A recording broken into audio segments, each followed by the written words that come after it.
तो 1 2 3 here we go, है ना। तो इसमें अगर स्टूडेंट्स को जैसे हमें बताना हो कि भाई ये सारी टूल्स हैं या वेबसाइट्स हैं या स्क्रीनर्स हैं, जैसे कि बीएससी फाइलिंग्स है, स्क्रीनर्स है, तो वो कौन से होंगे जो उनको रेगुलर पढ़ना चाहिए? बिकॉज अभी स्टूडेंट है और वो कंसल्टेंट बनना चाहता है, तो अभी उसके पास सपोज प्रोबब्ली उसके पास 2 3 साल शायद है या 1 साल तो कम से कम है। एंड वो कौन से टूल्स हैं या जो स्क्रीनर्स हैं, जो वेबसाइट्स हैं, जो उसको रेगुलरली स्कैन करना चाहिए just to keep him updated? अगर तो ब्रॉडर टर्म में इन्वेस्टमेंट बैंकिंग में आपका स्ट्रैटेजिक मैच मेकिंग होता है कि कैपिटल और कंपनी का आप इंटरफेस कैसे कर पाते हो, चाहे फिर वो कंपनी टू कंपनी हो या इन्वेस्टर टू कंपनी हो। इन एसेंस वहाँ पे सिनर्जीज ढूंढनी है कि भाई पैसा इन्वेस्टर क्यों लगा रहा है, या कोई कंपनी एक्विजिशंस कर रही है तो क्यों करना चाहेगी, वो आपको ट्रैक रखना इम्पोर्टेंट। तो उसमें आई थिंक कुछ साइट्स जो कि हेल्पफुल हो सकते हैं ऑन अ डेली बेसिस, जो दे कैन स्कैन। एक तो स्क्रीनर है, बहुत पॉपुलर है, तिजोरी फाइनेंस है, ट्रेंडलाइन हो गया, आपका बेसिक ही है, मतलब आप जो भी वीसी सर्कल वगैरह कुछ जैसे साइट्स या जहां डील्स ट्रांजैक्शंस, हाँ डेडिकेटेड है, बट कुछ पेड साइट्स है जैसे VC circle, of course paid हो गया, अभी मोस्टली पेड है, पहले फ्री था, मोस्टली पेड है। करेक्ट। इवन इकोनॉमिक टाइम, जैसे मैं कहा कि कंपनी का तो it's all public information, correct, तो उसमें आते रहता है। आप जो भी मीडिया, ब्रॉडर फेस, मतलब मीडिया अगर आप ट्रैक करते हो, और गूगल अलर्ट्स वेरी स्पेसिफिकली अगर आपने कुछ लगा रखा है कि किसी भी कंपनी के नाम से M&A या कॉर्पोरेट एक्शन या जॉइंट वेंचर, स्ट्रेटेजिक अलायंस, ये मतलब जो कीवर्ड्स है उस पे अगर आप आपको काफी कुछ मिल जाएगा। और कुछ पेड रिसर्च साइट्स अगर देखनी हो, मतलब जो डेटा बेस है वो अगर किसी को लेना हो,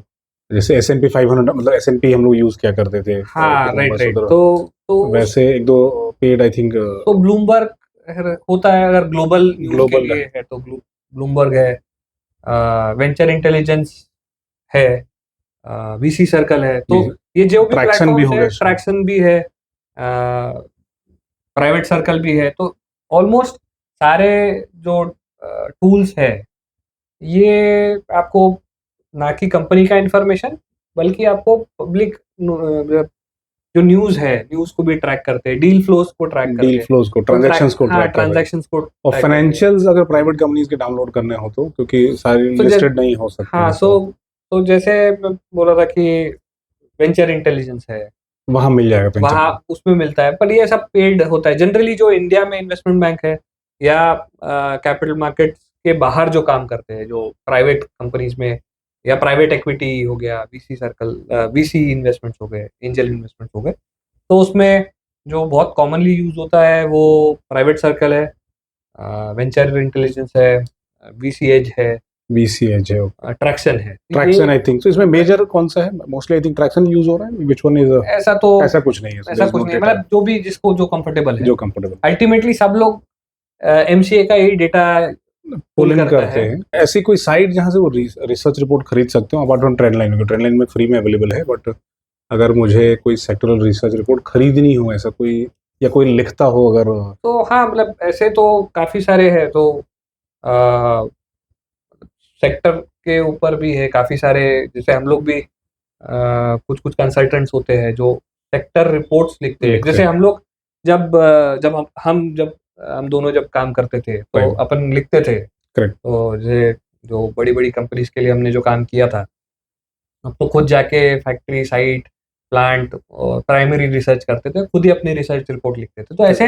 अपन जैसे काम करते हैं, वैसे भी कंसल्टेंट है जो इंडस्ट्री स्पेसिफिक रिपोर्ट्स लिखते हैं। तो और आई थिंक हमने एक जो महंगी रिपोर्ट लिखी थी वो 30 लाख रुपए की शायद थी, तो वन ऑफ दी $50,000 $50,000 की रिपोर्ट थी वो। तो इंजन के ऊपर हमने रिपोर्ट लिखी थी, $50,000 में वो बिकी। ऑब्वियसली सारा पैसा में नहीं आया, ऑब्वियसली। तो मतलब तो इट डिपेंड्स कि आप क्या स्पेशलाइजेशन दे रहे हो, अल्टीमेटली उस समय की नीड क्या है, और उस कंपनी के लिए देखो आप अगर, तो इन्वेस्टमेंट बैंकिंग को बहुत ही लूजली यूज किया जाता है, तो कोई बोलता है कि आपका काम ही क्या है, आपको दो कंपनियों को मिलाना है, बट अगर हम देखते हैं कि एक ट्रांजैक्शन जब क्लोज हो रहा है तो रियल एस्टेट जैसा तो है नहीं कि आपने दो लोगों को मिला दिए, रियल एस्टेट में भी इंटेलिजेंट वाला काम भी होता है, करेक्ट, मतलब ऐसा नहीं है कि सब ब्रोकर ही है सारे और broker, सब रैंडम काम हो रहा है, मतलब no offence to them, Yeah. वो भी मेहनत वाला काम है, absolutely, क्योंकि बायर और सेलर ढूंढना है और जहाँ पे भी मॉनिटरी करेक्ट। या पैसा इन्वॉल्व है तो वो सब चीजें डिफिकल्ट हो लेकिन जाती हाई वैल्यू ट्रांजैक्शन में थोड़े से स्मार्ट स्ट्रक्चर्ड काम हो रहा है, even in Right, real estate right. Industry, correct. तो यहाँ पे भी आपका थोड़ा जो लॉजिक के बेस पे काम होता है और पहले से इंडस्ट्री स्ट्रक्चर्ड हुई क्या, क्योंकि यूजुअली इंडिया में आदत है कि कंसल्टेंट से लोग फ्री में एडवाइस लेते हैं, दे डोंट वांट टू पे, ये एक बड़ा पिटफॉल है। तो अगर आप एज ए फ्रीलांस कंसल्टेंट अगर आप काम करना चाहते हो, चाहे एमएनए कंसल्टेंट हो, इन्वेस्टमेंट बैंकर हो, after having certain years of experience, तो थोड़ा मुझे लगता है कि डिफिकल्ट अभी भी सिनेरियो है जहाँ लोग हाँ। क्योंकि पे नहीं करना चाहते, तो फ्री में अगेन एडवाइस एक ज्ञान चाहिए। छोटा सा इंसिडेंस, तो कोई एक फॉरेन डेलीगेट था और हम लोग सब ग्लोबल ज्ञान की बातें कर रहे थे, वही जीडीपी पर कैपिटा ये वो, तो किसी भाई साहब ने बोल दिया कि India is the country with highest per capita advice, हर कोई एडवाइस दे सकता है, हाईएस्ट पर कैपिटा एडवाइजरी यही चलती है, मतलब आप पान वाले से लेके तो मतलब बेस्ट ऑफ द वर्ल्ड, आप सब लोग एडवाइस दे देंगे, घर में बैठे होगे तो वो नहीं ये क्यों किया वो कर ये लो, अच्छा स्टेटमेंट, पर कैपिटा एडवाइस हाईएस्ट है यहाँ पे। हाईएस्ट, तो कोई भी एडवाइस देता है। हाँ, तो वो क्या है जो आप कह रहे हो बिल्कुल सही है कि अभी भी नॉलेज के लिए पे करना थोड़ा डिफिकल्ट है, अगेन वो सेटअप ही वैसा है शायद, वो स्ट्रक्चर अब पहले भी होता था कि बिजनेस फैमिली ओरिएंटेड है, तो Correct. इसकी भी वो हिस्टोरिकल है कि फैमिली ओरिएंटेड बिजनेस था, घर में सलाह मशवरा होता था, घर से जो एक्सटेंडेड फैमिली या फ्रेंड्स है उनसे सलाह मशवरा होता था, तो किसी ने कभी पैसे तो लिए नहीं थे, तो बात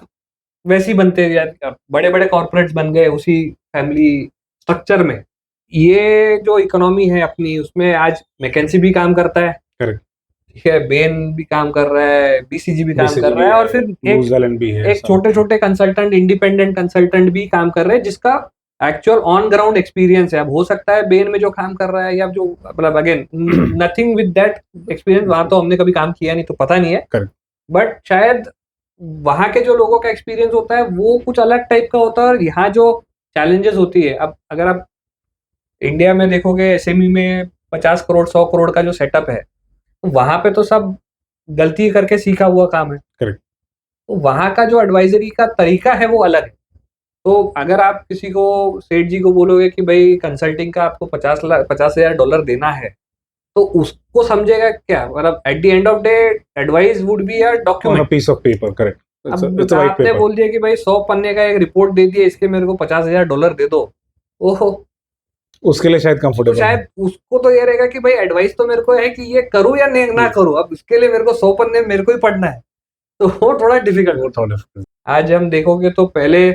जो ट्रांजैक्शन वॉल्यूम था, अभी जो ट्रांजैक्शन वॉल्यूम हो रहा है in terms of private equity, mergers acquisition, शायद if I am not wrong around 6 transactions हुए 2024 कैलेंडर ईयर में, ओके, जहां पे transaction value was upwards of 1 billion, upwards of, तो 6 बिलियन के ट्रांजैक्शन तो हो गए, हाँ, एक बिलियन के ऊपर, और फिर मतलब 50 मिलियन के नीचे, और वो तो टोटल में कुछ साल के 650 ट्रांजैक्शंस हुए थे, जो भी रिपोर्ट्स आती है, again not all transactions are reported, but जो भी रिपोर्ट होती है उसमें 650 थे, and it has been the highest. तो कोविड के बाद में काफी बड़े बड़े ट्रांजैक्शंस, ट्रांजिशन टाइप आया है, लोग ने भी ये फील किया है कि अगर ग्रो करना है तो एक्सटर्नल कैपिटल लेना है, प्लस फिर कैपिटल मार्केट्स भी काफी एक्टिव हो गए, एसएमई प्लेटफॉर्म अच्छा बन गया है,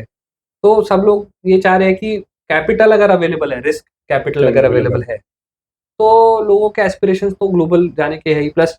जो अभी 3rd 4th जनरेशन है, मोस्टली 3rd जनरेशन अगर बोले, वो विदेशों में पढ़ के आई है, तो उन्होंने भी ग्लोबल एक व्यू देखा है, तो काफी सारे तो शायद वो भी प्रोफेशनल मैनेजमेंट चाहते हैं, हाँ, तो एटलीस्ट उनका एक आउटलुक थोड़ा सा प्रोफेशनल तो हो रहा है। बात यह है कि फी क्या होनी चाहिए, उस पर हमेशा ही डिस्पर्ट रहता है, कि भाई ये ज्यादा है कम है, मतलब आज तक हमें किसी ने ये नहीं बोला कि यार इतनी कम फीस क्यों ले रहे क्यों ले रहे हो? हो, तो वो भी चेंज होगा। और आई थिंक मुझे लगता है कि अगर आप एक ऐसे बैकग्राउंड से, प्रोफेशनल बैकग्राउंड से, जहाँ ऑलरेडी फीस जो है, जैसे अगर आप सीए हो, अगर आप सीए लॉयर हो, तो एक माइंडसेट है लोगों के, भाई ये फीस के बिना नहीं काम करेगा। हाँ but if you come without a professional degree, तो फिर लोगों को होता है कि ये तो प्रोफेशनल है, तो probably he is guiding us through, right बाद में होगा तो देखा जाएगा। बट कुछ प्रोफेशनल डिग्री सेटअप्स ऐसे हैं जहाँ माइंडसेट है कि लोगों को फीस देना है, तो वहाँ शायद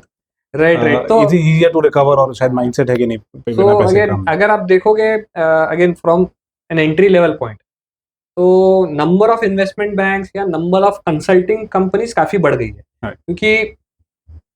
एक लेवल के बाद में इंडिपेंडेंटली काम करना इजी है, क्योंकि एंट्री बैरियर नहीं है, तो काफी लोग अटेम्प्ट तो करते हैं, उसी चक्कर में एक कंपनी खोल लेते हैं, रिक्रूटमेंट कर लेते हैं, तो वहाँ फीस का प्रेशर तो होता है। अब उस फीस के प्रेशर में डिलीवरी इंपॉर्टेंट हो जाती है, तो वो जो आप बोल रहे हो वो सही है कि एक सीए या लॉयर या उस प्रोफेशन में जहाँ पे आपको पता होता है कि भाई इनसे बात करना है, तो वो कुछ ना कुछ फीस लेते हैं, वर्सेस ऐसी जो डील ओरिएंटेड है। अब सीए का अगर आप काम देखोगे तो उनका एक ऑडिट का काम होता है, या टैक्स स्ट्रक्चरिंग का काम होता है, या फाइलिंग्स होती है, या कंप्लायंस का काम होता है, या अब जो सीएस का काम होता है, या फिर जो कॉस्ट अकाउंटेंट होते हैं, या फिर जो लॉयर होते हैं, उनके एक स्पेसिफिक माइलस्टोन दिखता है कि ये कर रहे हैं। हमारे काम में तो ऐसा है कि एंड रिजल्ट ही दिखेगा। आपने 6 महीने 7 महीने 2 साल काम किया, कई प्रोजेक्ट होते हैं 2-2 साल चलते हैं। किसी का स्ट्रक्चर बन रहा है, किसी का एक स्पेसिफिक इन्फ्लेक्शन पॉइंट पे उसको ट्रांजैक्शन करना है कि भाई ये साइज स्केल आने के बाद मुझे इस टाइप का एक पार्टनर लगेगा। अब आप वो पार्टनर ढूंढ रहे हो, अब वो दुनिया में कहीं पे भी हो सकता है। एग्जाम्पल के तौर पे एक मान लो ऑटो कंपोनेंट मैन्युफैक्चरर है, अब वो कुछ एक स्पेसिफिक काम कर रहा है, अब उसे चाहिए कि मुझे जापान का या यूरोप का कोई स्ट्रेटेजिक पार्टनर चाहिए जिसके पास की वो टेक्नोलॉजी मैं यूज करके अपना यहाँ से 2 गुना 3 गुना अपना ग्रोथ कर पाए। अब आप प्रोबेबिलिटी देखिए कि दुनिया में इतनी सारे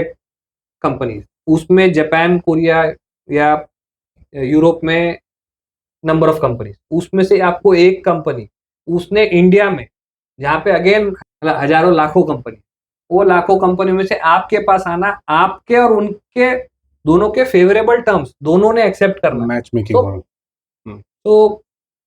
पॉसिबिलिटीज, प्रोबेबिलिटीज अगर देखोगे तो कम है, 1% 2%। स्लो कुकिंग प्रोसेस अगर आप शायद एग्जैक्टली, तो एकदम सही वर्ड है कि ये स्लो प्रोसेस है, धीरे धीरे पकता है, और जब तक दोनों साइड कंफर्टेबल नहीं होते, अब उस दौरान क्या, रोज रोज तो होगा नहीं वो डिस्कशन। करेक्ट, बिजनेस एक अलग चल रहा है, ये डिस्कशन अलग चल रहा है, ये कल नहीं करना है या आज नहीं करना है, ये होगा,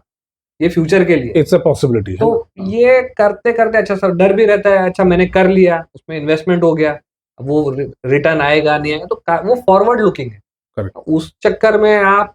हेस्टफुल डिसीजन ले नहीं सकते। अगर आपको कुछ वैल्यूएशन करना है, आप ओवर पे करके आपका रिकवर नहीं हो पाएगा पैसा,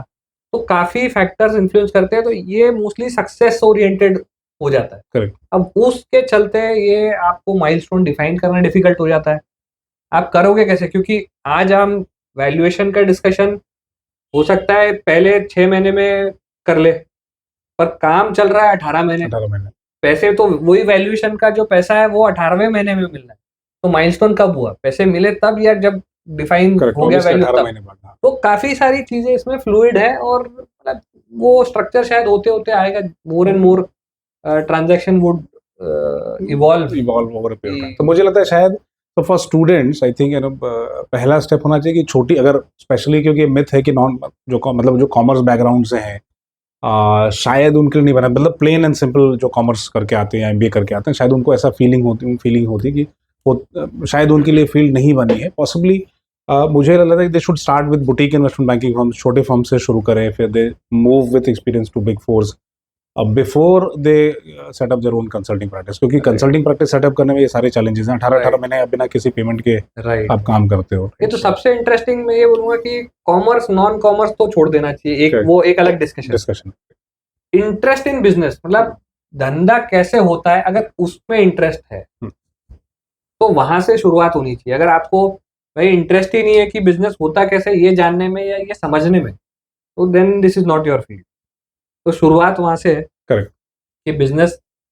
कैसे कैसे शुरू होता है, है? क्यों होता है, एक इंडस्ट्री चलती कैसी है, अगर वो आप समझ सकते हो, आप चाहे डॉक्टर हो या चाहे आप बीए पास हो, again not with the degrees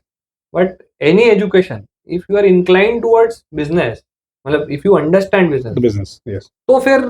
ये फील्ड आपके लिए है। ये फील्ड आपके लिए